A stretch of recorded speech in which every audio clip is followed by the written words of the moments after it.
Hello, Muscatine. Welcome to our Viewpoint. You've got it tuned in to MPW Digital TV Access Channel 9 and or on our new YouTube channel, Muscatine Access Channel 9. It's streaming live right now on November 15th, Wednesday at about 5:45. So if you're watching right now, welcome to the live broadcast. If not, we replay it, or you can tune in to the YouTube channel anytime. We are honored to be continuing our discussion of the Muscatine City Council elections and the ongoing drama that our city is engaged upon.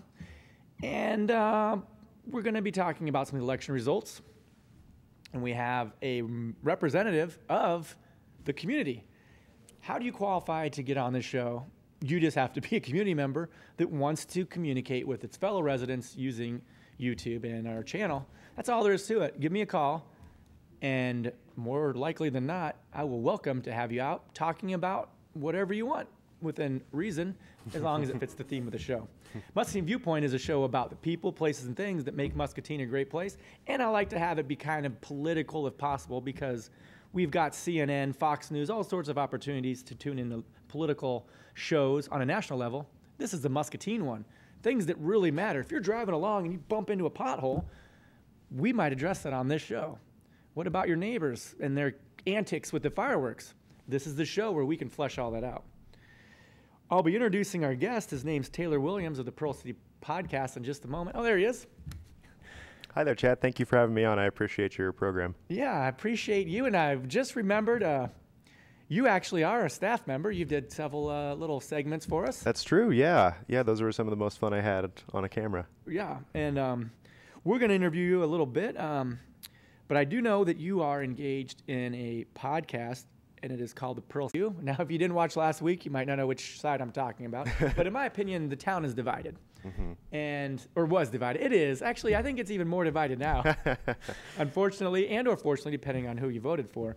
But you do not represent what I will consider the other side. You represent the exact side that I've been having on. And we're going to figure out what the hell I'm even talking about. Please, yeah. But not right now, because I have got to get my Arby's grab bag out of the way. Arby's is a meme of sorts. And ever since we started pulling things out of this grab bag, I've noticed that it's been busy there. They've got the meats. At Arby's? Yeah. Really? I mean, their business is skyrocketing ever since we started. Do you mean to imply that this segment is boosting traffic to Arby's here in Muscatine? I hope not, because they're not sponsored in any way, shape, or form. This is a public access channel. Oh, so you're giving them logo exposure for free? I'm not trying to. Hopefully he's not getting a shot at I hope you send them an invoice. Oh, well, actually, I better change the subject, because if anything, you know, is if I'm hurting their business. But anyway, out of the Arby's grab bag today, let's see what we got. It's at random. Okay. Check that out. Nice stuff. We've got the new Community Y upgrades. Oh, that's a nice, safe topic. Okay. What's going on there? Well, did you hear that there's a multi-million-dollar expansion project going on at the Muscatine Community Y? Uh-huh. Did you hear about that? I was aware of it, yeah. Yeah. They're also doing some neat stuff over at the Art Center. I think they're unrelated, but the point is there's a lot of renovation happening in town. So this community specifically, when there's something needs done, I don't know how it is in other communities. I've never lived anywhere else. Mm-hmm. But that's a lie. But they get together and bring money together. And millions of dollars were needed. And the Community Y is proudly upgrading their facilities. Mm-hmm. The way I come into play is that I am a spin instructor, just newly minted. What is spin? It's a form of cycling that's a fitness class, group fitness. Okay. So I have a background in cycling and bike racing, and so I was very honored, and a personal training certificate, so I was glad to see an opening, and had a couple classes. Our spin class is in a small room, but here's the thing. With the expansion, we're going to open it up to a brand new, bigger room. It's group fitness, men and women. Yes, both genders. I was going to elaborate, but that's all it. Genders. All genders, yeah, every single gender. No discrimination against genders. So when you roll that video, though, because here's what's going on. Every Sunday at 10:30, if you want to come to the class I teach, come to the Y, sweat away your sins, go to church first, or don't go to church at all. I do a little sermon at the end. Okay. I can't call it that because that's offensive. But it is a sermon in my mind. Okay, there's a little audio with that. The audio, but This is a viral video. Is that you in the blue? Yeah. Well, no, but close. I mean, But that's essentially what you do. I'm gonna aspire to be that guy. With respect to his technique, his energy, his dance moves, and I hope that the community members will aspire to be like those people. With respect to their energy, their humanism, their gender applicability, and wow, look at them go. Yeah, no kidding. I really admire the hand motions that are going along with what looks like pretty exhausting leg work. So it's more than just a spin class in that there's music going on, as the viewing audience can hear, and there's a little bit of dancing. More, what I'm trying to say is it's just going to be fun. Sure, we're going to work out. There's going to be sweat pouring down onto those bikes that you're going to have to clean up later. Sure. But what we're thinking with this, we is me, but well, actually, I've got some other people at the Y who mentioned that it would be cool to have it like on a Friday or Saturday night, 3 or 4 p.m. before you go out to your Buffalo Wild Wings or eat your French fries, kind of pre-binge. If that makes sense. I'm not sure if you guys. So you burn your calories ahead of time, Yeah. so when you eat the food, it's balanced out. It just you break even. Yeah, breaking even is the goal here. But to me, you can go to the bar and this and that, but to me, the community and other places, even church, can become social, recreational, fun-filled opportunities, just like some people enjoy at their favorite bar and grills. So this might end up being their Saturday night. Yeah. Saturday spin class at the Y, get it. That will happen when they switch to the new rooms, maybe. But for now, check out some of the classes at the Y. It's going to be great. The whole facility is going to be bigger. The weights are going to be heavier, and the tracks will be longer. You are knowledgeable for sure. Now, who are you?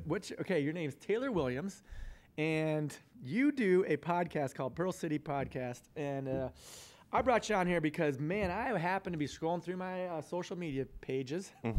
And I noticed that you had an opinion about our city administrator. I do. And you used the phrase, let me see here, spastic turkey. Did I get that right? Well, let's not take anything out of context so that we'd be unfair to me. What I said was that it's good that the city administrator is behaving like a spastic turkey, not that he is literally a turkey.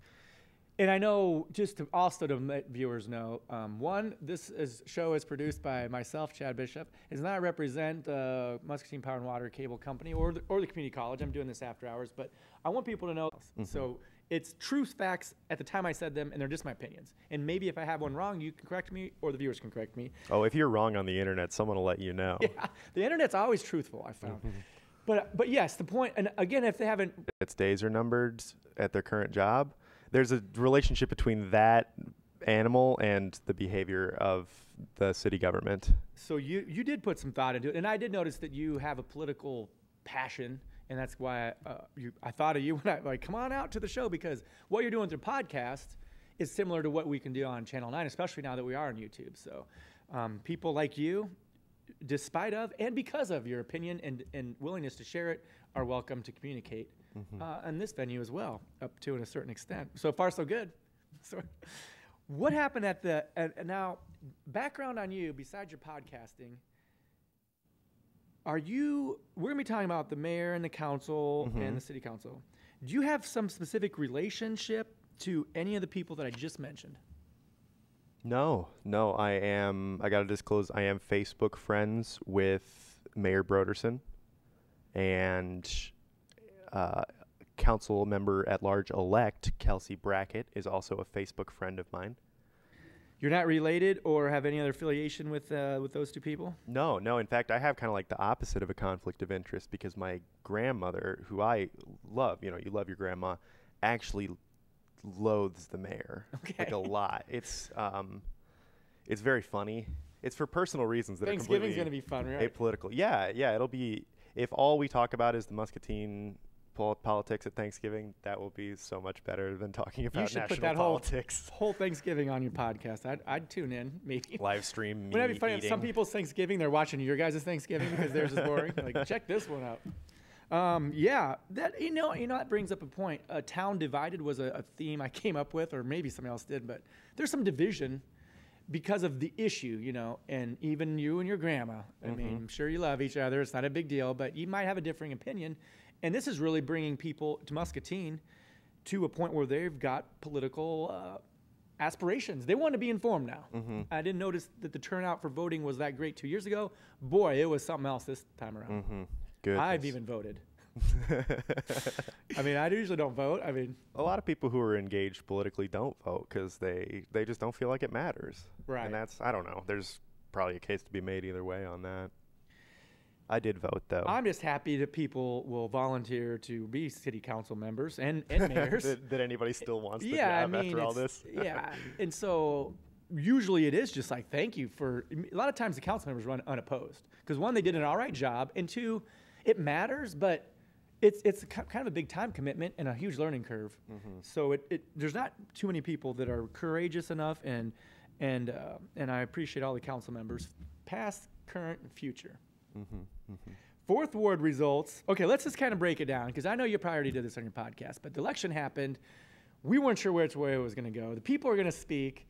It seems like the term landslide was applied if you want to assume that there was two sides of the coin. In the fourth ward, there wasn't really as much of a side because the incumbent decided not to run. Right. So that was... And there were 4 people on the ballot. Larry Murray and Nadine Brockert, Brian Freitag, and... Vance. Yeah, I think... Vance Crumley. He was thinking about running for mayor, but he rethought it. Too bad. That would have been fun. But what do you think about the fourth ward results? The fourth ward results were not surprising. I knew it was going to come down to Brockert or Freitag just based on the sheer quantity of signs in the area. What I was most pleased to see was the South End really felt like it was engaged in its own destiny in terms of choosing their representative in government. And I really appreciated seeing that because I think the South End embodies the best parts of the community and also is in a lot of ways the most disadvantaged due to lack of access to food, environmental factors, general poverty. Well put. And it'd be interesting to see the percentage of people that voted out of how many could have in the fourth ward. I think what I'm hearing you say, and I agree with, is that probably more majority voted in that ward. I would hope so. Really engaged. Very but they do have a lot more to gain and or lose at this particular point in Muscatine history for all those reasons you just mentioned. That was Nadine was the one. It's almost kind of like a affirmative action thing, but being a female really helped. I mean, because that was something missing, and not that it matters, but it does kind of matter. If you're trying to represent a population, it helps to have a diverse background. Certainly, yeah. So now, that doesn't mean that, we'll move on with that. Well, I mean, it's not like being a woman guaranteed her a win. I don't think that's what you're saying at all, because clearly you can be maybe the most famous female politician in America and still lose very badly. Well, in this particular case, you're talking about Hillary Clinton. In this particular case, there was the term gender discrimination thrown around earlier, and bada boom, bada bing, we took care of that with Nadine. So I think that was a win for both sides, all sides. All sides, sure. Again, all the candidates that ran would have all done a great job. There's no way I can take that away from any candidate. But I think Nadine was the best case scenario with respect to a cohesive, functioning government, in my opinion. And in your opinion. Remember, these are opinions. Don't give us a break here. I assume that Nadine will do a very good job. I've heard her speak numerous times. She is knowledgeable, knows what her values are and her goals. So best of luck to her and all the newly elected council members. In the second ward, that's downtown. Yep. So I like how you did it. You look to see how many signs are up and what. And it's not about how much money you had, but if you ask for somebody if you can put your sign in their yard, they will say yes or no. So you can tell how many people in a certain way based on the signage. Second ward isn't as much about signs. There's a lot of downtown apartments and things, but we had Oz Malcolm and Mike Raywalt. Not a huge race, and it seemed kind of, that seemed like an overlooked ward. Like the fourth ward was animated and full of people, and the second ward, Oz was kind of running late a lot of times and was busy with the Salvation Army, so he wasn't real vocal until the end. And same with Mike, was also seemed not really engaged with sharing until the end. Both those candidates came in strong towards the end. Yeah, Councilman Raywald took a long time to even announce that he was running. I don't think that we knew until his name was already on the ballot. So I thought that was very strange. And then Oz came out strong, put on a, you know, he's very charming. He's got a very pleasant voice to listen to. People like that sort of thing. I'm trying to be diplomatic and You're a younger guy, polite. so you don't want to learn the lesson the hard way. But so, but I will very carefully say that the defeat of Mike Raywald brings me a tremendous amount of personal joy and satisfaction, and I was very glad to see him fall. Well, now I would like to. I aspire towards love and forgiveness, but that's a new thing. You know, I don't go to church, but I started that church I told you about. Yeah, your spin sermon. But it doesn't sound like love and forgiveness is at the top of your mind with that particular statement. With that guy, no. So I mean, politics is you have an opinions and beliefs, and if they are contrary to somebody else's, you can create enemies. I mean, you know, it just sounds like you're not gonna, you know, hurt each other, but you're not friends. You're not Facebook friends or BFFs. Mm-hmm. I would accept his Facebook friend request were he to add me. I would even send a wave. You'd probably like the challenge of communicating with each other. I just, you know, want to stay in touch. It's like an old high school buddy or something. Well, that Mike Raywald, Raywald, like a relationship, but I will sign your yearbook. Yeah. Best. Have a great summer. See you next year. Stay cool. Now so Oz Malcolm won that. I don't have the results anymore, but that was kind of a landslide one. Oh my goodness, yes it was. Oz Malcolm got 70% of the vote. Okay. To Raywald's 30. Now, the only thing I noticed was there was a negative ad, and I'm getting way too much information by scrolling through my news feed, which is a horrible place to get information, by the way. But anyway, I did see the negative ad that was posted, and that one, I think, even gave me pause, too. It's like there was no reason to go negative in this particular election. It didn't seem like it was factual either, Anyway, it's such a small town, it's really hard to even go down that route of negative attack ads. I love watching them on the national level. I think they're fun. But you're going to run into each other at Walmart, at Hy-Vee, you know. You can't be blasting people on these ads, and then it's too small of a town to get that serious about. We better move on. I'm very suspicious any time that a politician puts out an ad about their opponent saying, well, they're not from here. Because to me, that always has little bit of between the lines meaning to it. He's not one of us. You know what I mean? Well, and I'm glad that all the council members ran again, because you even mentioned it. At some point, you got to wonder, boy, they must not have been having the greatest time. 2 years of not a lot, some pats on the back, but a lot of people were mad. Yep. So I applaud him for running again and having the courage. And more importantly, apparently, he really does care about the future of Muscatine from his perspective to even put himself out there one more time. Because it's, you know what I'm saying, it's kind of like, I don't know, it'd be hard on a person.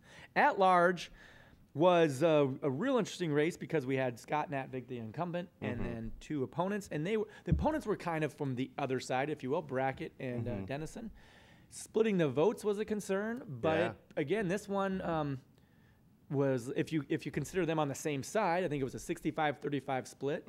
Yeah, still very decisive. But Dennison might have confused things. It was even mentioned that Natvig would have possibly won had it not been for Dennison in the race. What do you think about that? The idea there being that all of the Dennison voters would have voted for Natvig. Yeah, I guess that doesn't follow because his voters were very adamant. Because I think his whole platform was remove the city council. And he was very brash, I think, about it. And I say that being a very brash person saying brash things about Muscatine politicians. He definitely went in there swinging that's my platform.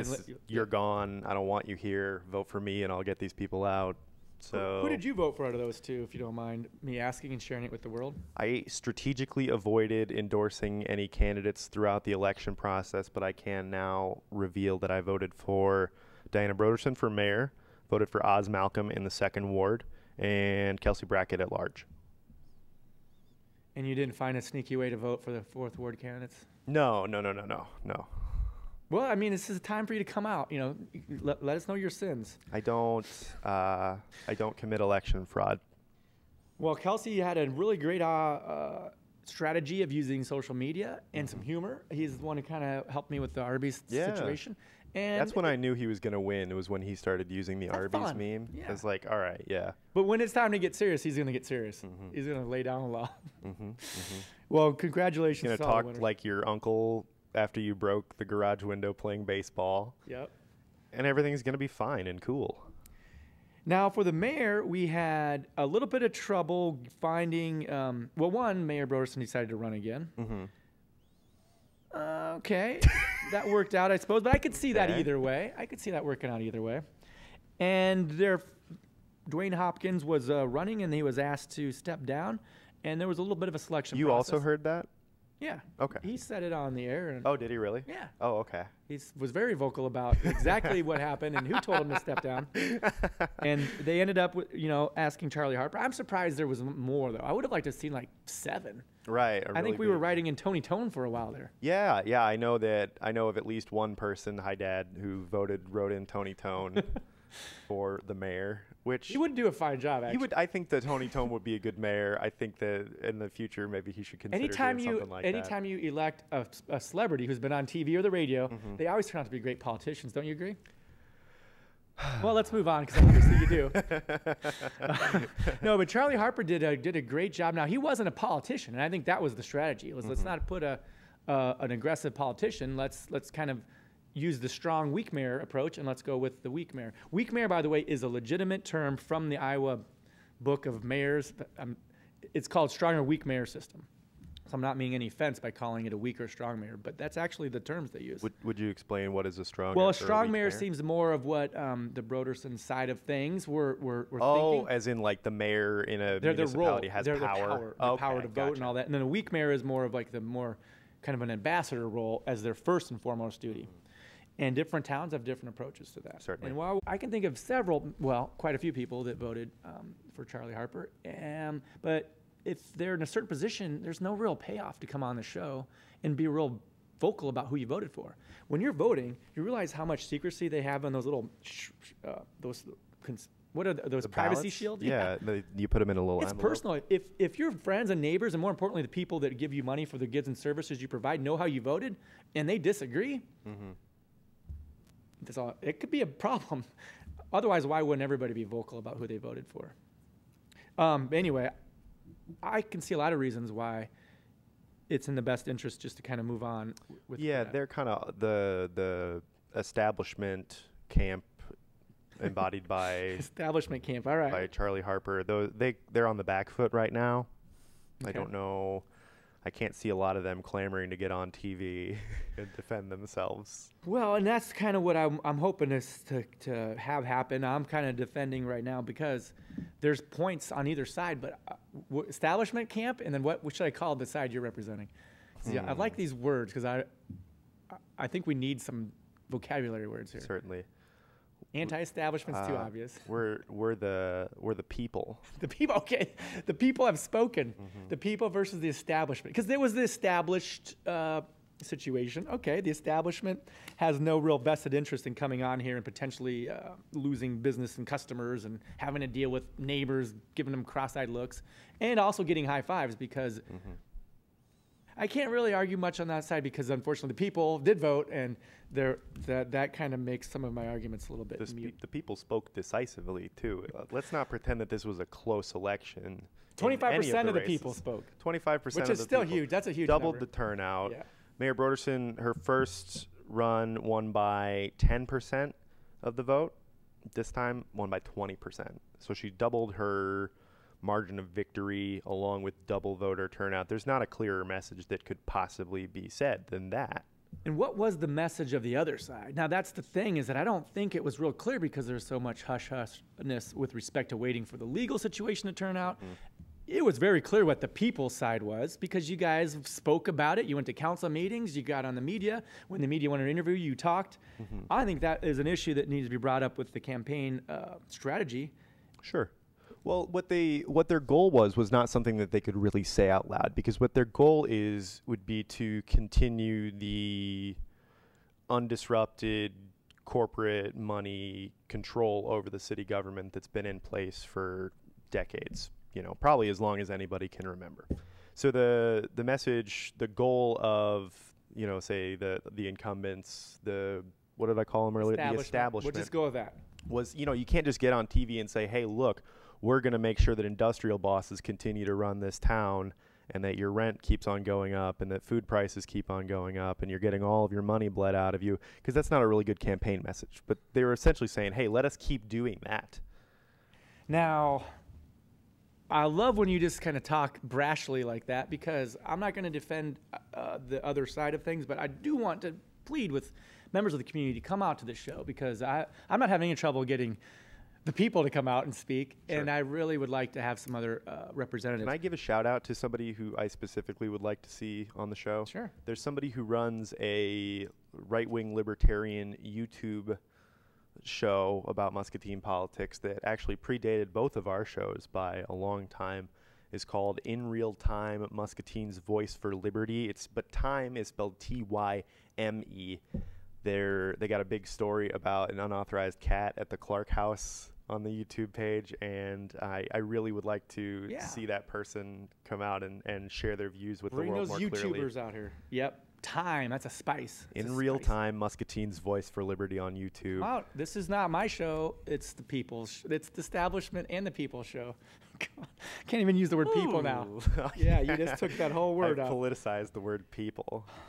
Now, okay, so we've got the people voted in here. What a mess now for the next 2 years. Oh, my goodness. I mean, they're not going to be able to vote even like when to take a break. You know, it's going to be some, maybe. The cohesion was there with respect to the city council administrator. It's still there because they're still in session, as we saw last night with the special session that they held. Are we going to talk about that at some point? Yeah. Okay. We got. So, but I mean, now it seems like it's going to be even more contemptuous. Right? What's the positive of this? They have nothing to lose now. They might as well just dig in. Well, I mean, yeah, I don't know. That's why I mentioned with the mayor deciding to run again, it's almost like, oh, if it's really just for the people, what's in the best interest of the community, let's kind of move beyond this. And, Certainly. And let's, and maybe she can come back in 2 years and really regroup. And so we can focus, because we're not focusing on anything right now. Right. Well, I think that was the spirit of the small but mighty Tony Tone for mayor campaign too, and I see that, I recognize that as a valid criticism of Diana, which is that she's involved in this this scandal, this really bitter feud that's been festering for over a year now. And yeah, I think I and a lot of people, including you, would just like to see, let's just move past the whole thing entirely. But I think that this election, this specific re-election of her, was important to send a message to the powers that be that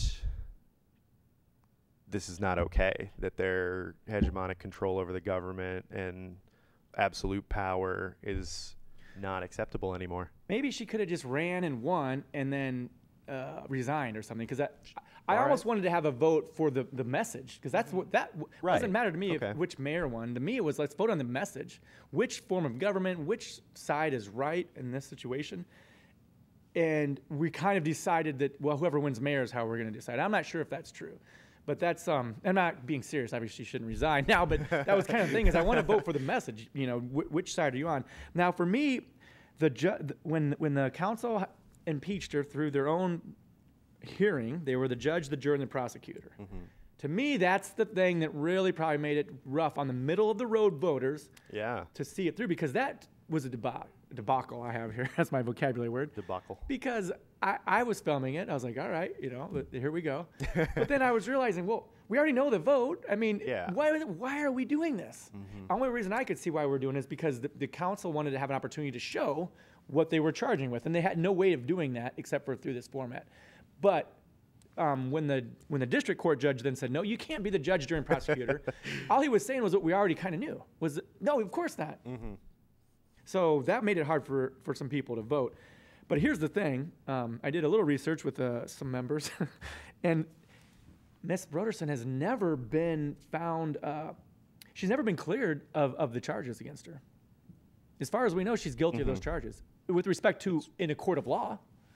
That's accurate, yeah. I mean, if you're charged of a crime, was this hearing and the format and the way it was conducted okay? It wasn't about were the specific charges laid against the mayor true or false, illegal or whatever. Should we charge? Should this continue? I don't think they can. The administrator came in on day one and said, "I run this town. don't try to cross me, et cetera, et cetera. Let's kind of switch roles now, and because we do have a special guest, a bullying expert who's going to be coming in just a few minutes. But let's find out. We got a photo of the journal, but they gave me permission. Sort of. But I read the journal, and you should too. It's a good. Yeah, we read it all the time on the show. But there's a photo on there. Now, the first thing I want to point out is on the lower right, there's the most popular. Now, I know it's human nature, but everybody always reads the obituaries and the crime. It's like we want to see death and people suffer. Yeah. And there's no way around that, except for people. I know that Taylor's not as fond of my love and forgiveness speech, but come on, if every time you click on those, you're just perpetuating your humanistic need to see others suffer. But that's not why I gave you a screenshot. I just think that's interesting over there. Muscatine City Council increases city administrator's salary. Okay, well, I didn't know. That's funny that's the front page news of goodness. that. I'll just start off. It's because they're giving him a raise because he needs to buy more vests. Well, that's I can't even comment on that. All right. That looks nice. Let's go to the next slide because Taylor's starting to get crazy here. He's going nuts with the photo. This is just the hearing that happened last night. Now, okay, the cost of living raise. What do you think the cost of living is each year? How much percentage does it go up? Remember, you used to be able to buy a taco at Taco Bell for like 80 cents or something. Yeah. It's not 80 cents anymore. And one so day that's it what was the cost 89. of living is. Yeah. I can't speak to what cost more of than living 2%. increases are. It's 3 to 4%. Every year? Yeah. Really? And that's a whole different topic about how inflation works because we keep giving everybody these raises, which means everything else has to go up. So I actually think it's odd, but if you don't get a cost of living raise each year, you're going to find that you can't afford this. The side there was like, why did you give this guy a raise? He sued the city. It's such a far stretch of the imagination to think that maybe in that power dynamic that you, the 157 grand a year person, have just a little more authority than the mayor. To the extent that one's reflected in the salary. That's how you honor a person's contribution. You don't give no offense to the janitor, but you wouldn't give the janitor 200 grand a year and the boss 5 grand a year. I mean, not yet. That's what the people want. I like the people. They're fun. I'm just saying, can you see where that might be confusing for both people? Because the mayor, on the other hand, is the mayor. And depending on what kind of mayor you have, she or former mayors might have walked in there thinking, hey, I've got some great ideas and ways to contribute. And a city administrator might have thought, hey, you're a very part-time person, and I'm actually been hired to run the city. And hopefully we can work well together and really do a bang-up job. It's certainly true that the city administrator has more power and more day-to-day duties than the mayor. We couldn't run without a city administrator, but we could probably run without a mayor. In fact, we did for a while earlier this year. So I see what you're saying in that regard, but is there any reason to walk in on day one and assert your dominance and authority? Allegedly, thank you for helping me cover my tracks. These are just your opinions and our perspectives. This is what the mayor told me. Because this town is not afraid to sue people. Maybe that's all towns are like that, but there's some lawsuits going on. God, I wish I would have went in law. Did you go? You said something about going to school. You should. Yeah, go to I law. went to radio college for a time. There's some good money in lawyering. Yeah, certainly. I mean, these lawyers are making a lot of money off of Muscatine. Yeah. Oh my goodness, Matthew Brick is going to have a good Christmas this year. Well, okay. Well, he's one of them. But I was talking more specifically about other. All right, but we all get the point. You're representing the people. Now, what the mayor? People. The misdeeds that the council alleged. I don't have the whole list because it's. But I just remember the gender discrimination. So at some point, the mayor came in and said, hey, not at some point, but at some point it was like, maybe things are going my way because it's all men. Another thing that she might have was concerned about was, I'm not quite sure that Randy Hill should have been reelected or rehired so soon after his retirement. Sorry, and who's Randy? During some of her coffee talks, these are just things that I remember them saying. I'm not accusing her of this. Certainly. That she might have spoken ill about the city council and the staff at the city. Nepotism, I did before. It's not a great feeling. It's basically saying somebody doesn't trust you. I don't trust them. Well, Mrs. Broderson didn't either. Can you see where if you are the city and the people that work for the city, it could be the least noteworthy that the mayor, a member of your team, challenged you in that way. Yes, it makes perfect sense that the city administrator, city council would have an antagonistic relationship with Mayor Broderson, because clearly they had different goals. Like I said, the establishment's goal was to just maintain their complete power with no scrutiny, and her goal was to find out where all that money got spent on their trip to China. Now, the trip to China, I'm 100% in favor of all relations with China, Sure, and yeah. I would hate to be in the position of the former mayor and the city administrator. They're going to China for work. Sure, it's fun. God forbid you have fun doing your job. But then to come back and get accused of spending amounts on different food and pamphlets, come on. I mean, we're spending thousands and thousands of dollars on these legal defenses. Mm-hmm.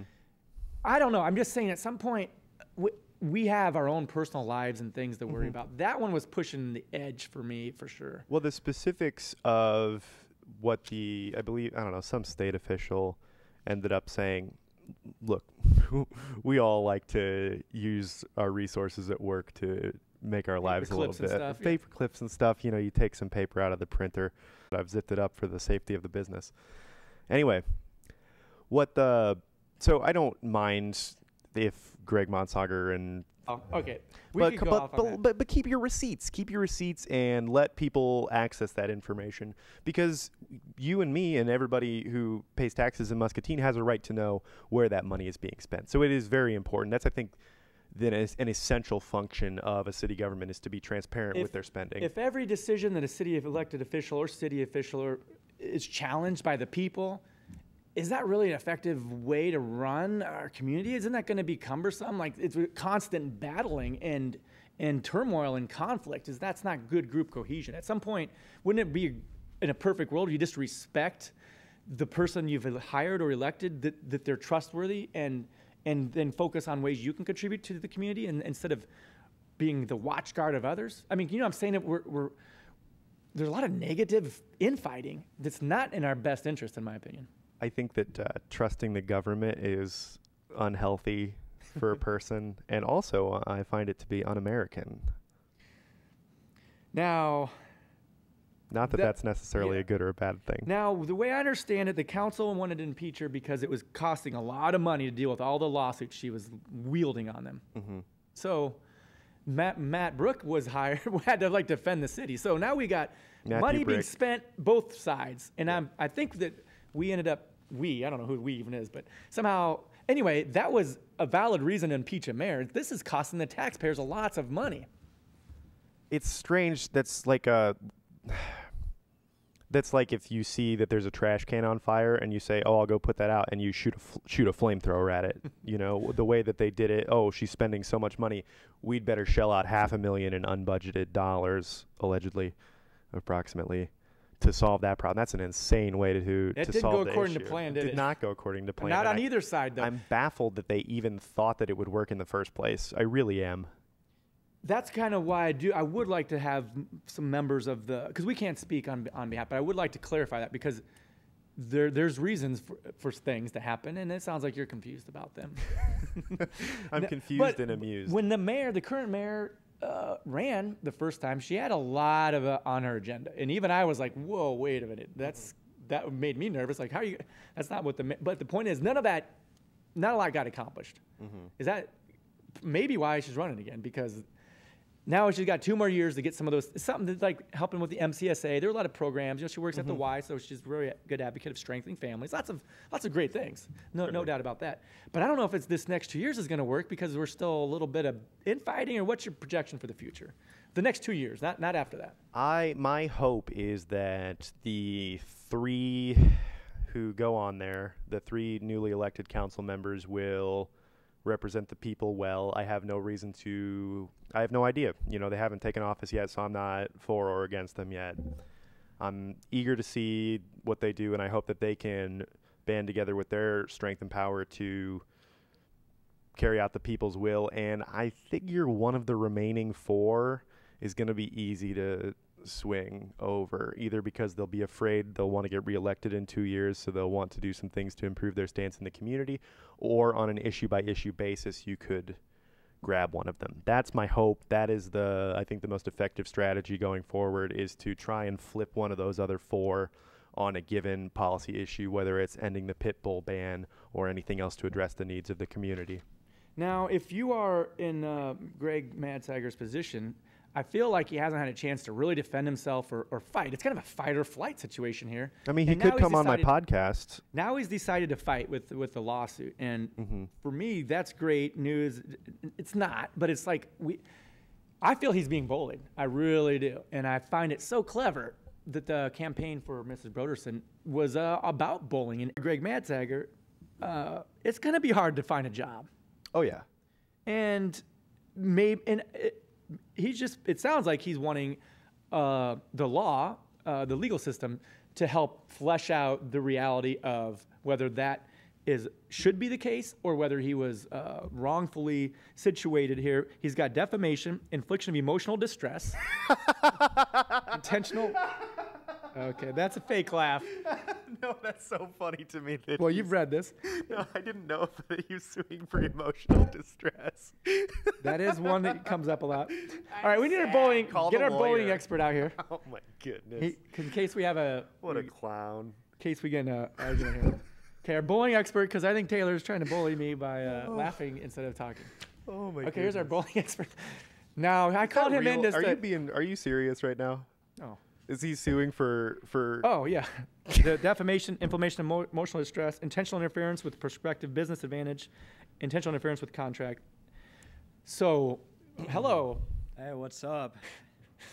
Beloved star of oral exam back on at the Viewpoint. That's a TV show at Muscatine College, right? Yeah, it is. Yeah. We now, every 1 p.m., 6 p.m., 11 p.m. So on this weekend, watch oral exam. There was a rap quiz show and Battle of the Bands. Yeah, we did Battle of the Bands. That was pretty interesting, wasn't it, Chad? Yeah, my band, I think it was a tie. There was like 2 of us. You did that here in the studio? Yeah. Oh, that's awesome. You know, I brought him out because I do want the show to be fun. Because to me, I get kind of bored with it being too serious, and it was a good time to bring in our levity. But I want to have fun, talk, and make things happen. Kind of like Saturday Night Live does. They're saying really serious things, but you're giggling. But they have some good points, and so do you. Yeah, we're making things happen on oral exams. So I mean, why not step in Viewpoint? Is that some kind of quiz show?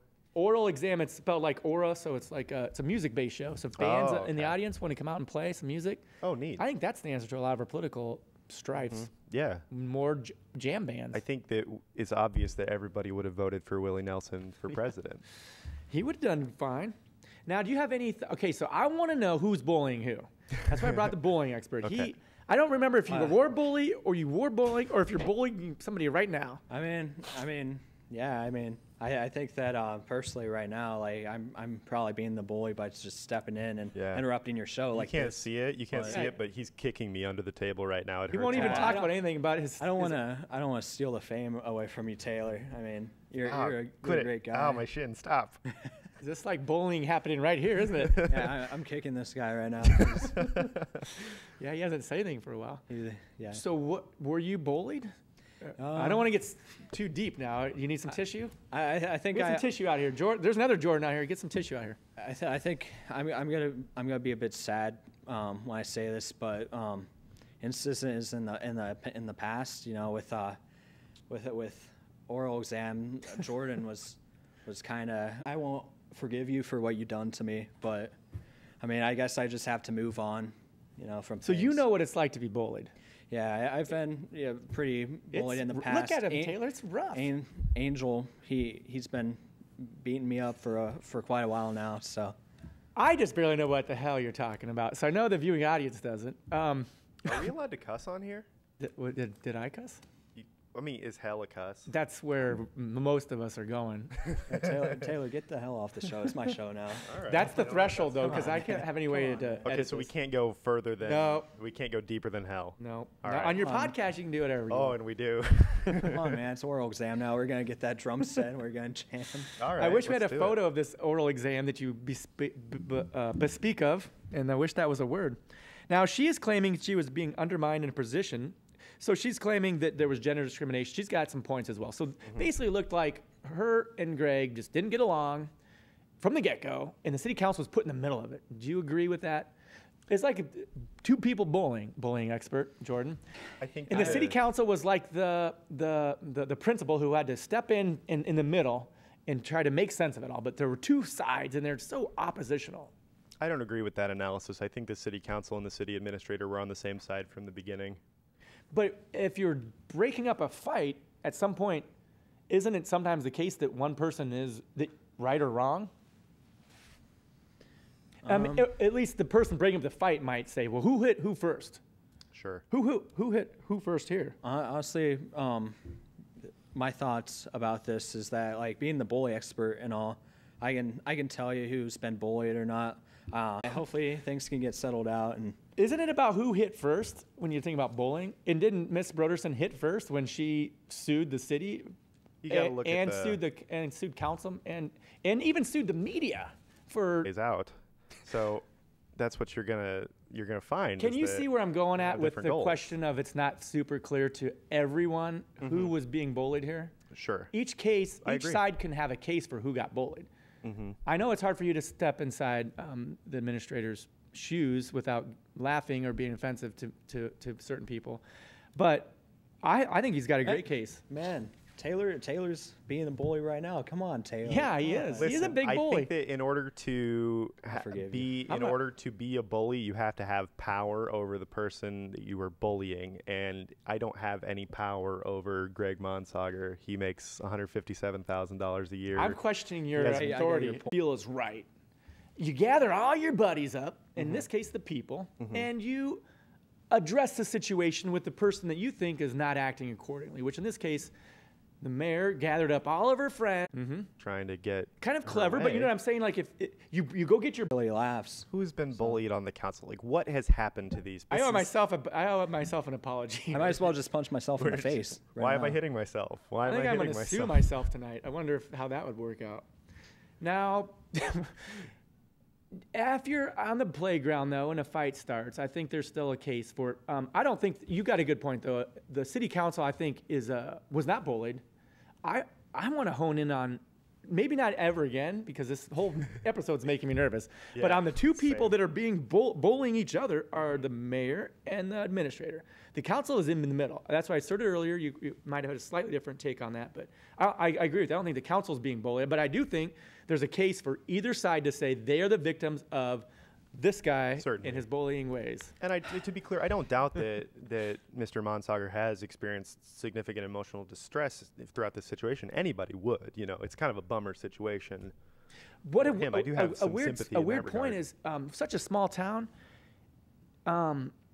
They both go to the Y. One works there and one goes there. Really? But what an awkward small town. Like this is that's emotional distress that I don't think either party's intending. No. But the Y is the Walmart of fitness and health because in Muscatine there isn't much option.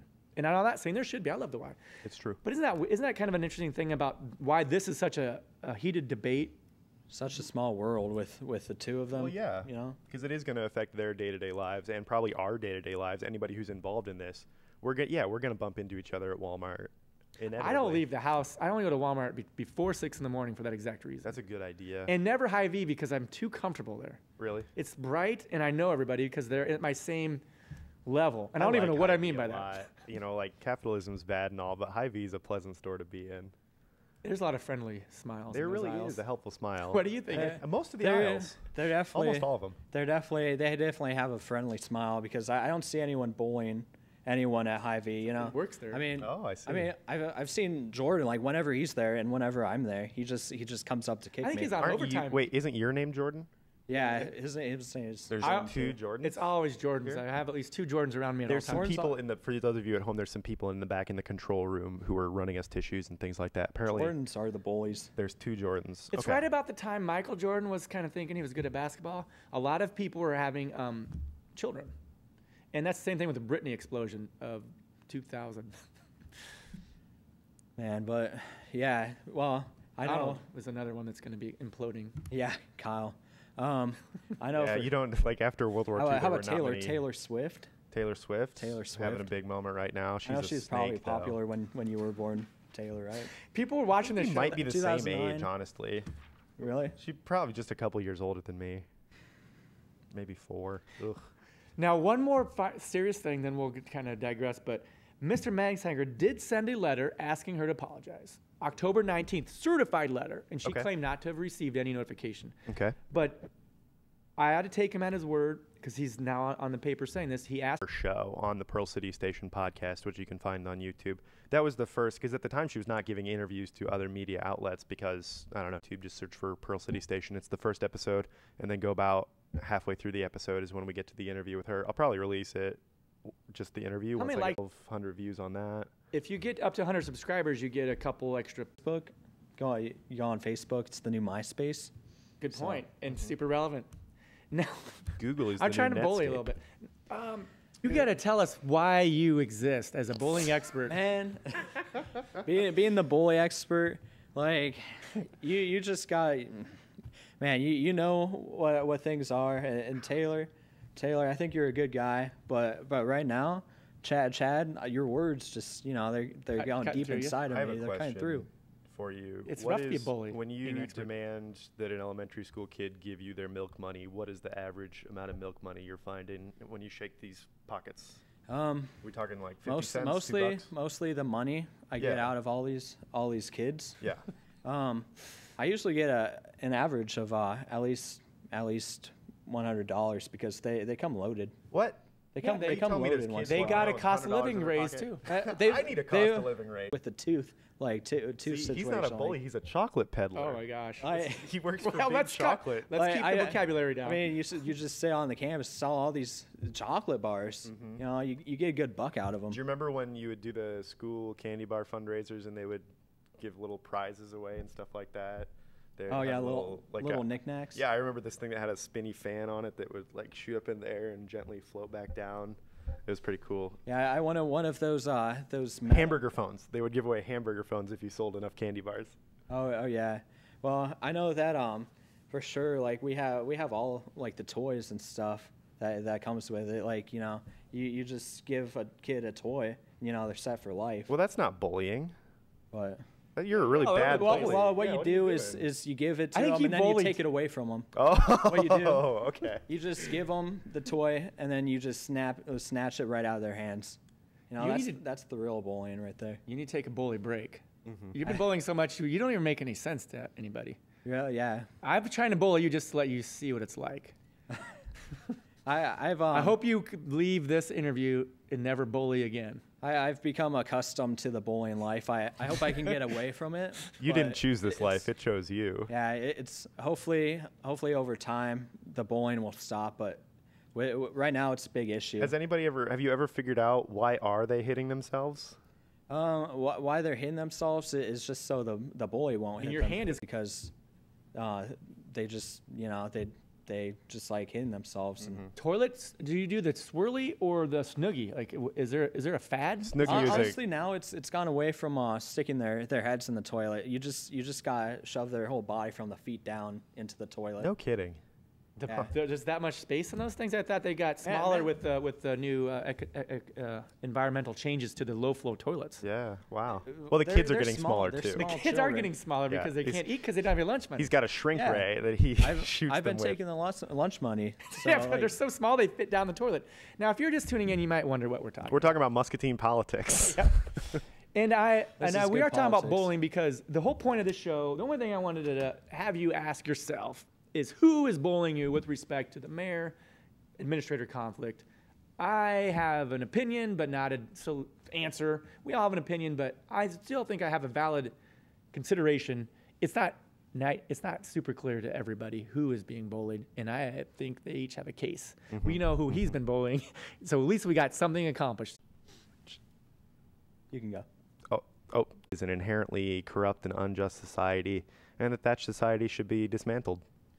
1% of the population has all the wealth, right? Okay, well, we're gonna wrap it up. If you want to be on the show next week, we're gonna try to have fun in general with the bullying guy over here. It's a great place to live. So until next time, Muscatine, thanks for tuning in, and we'll see you next time.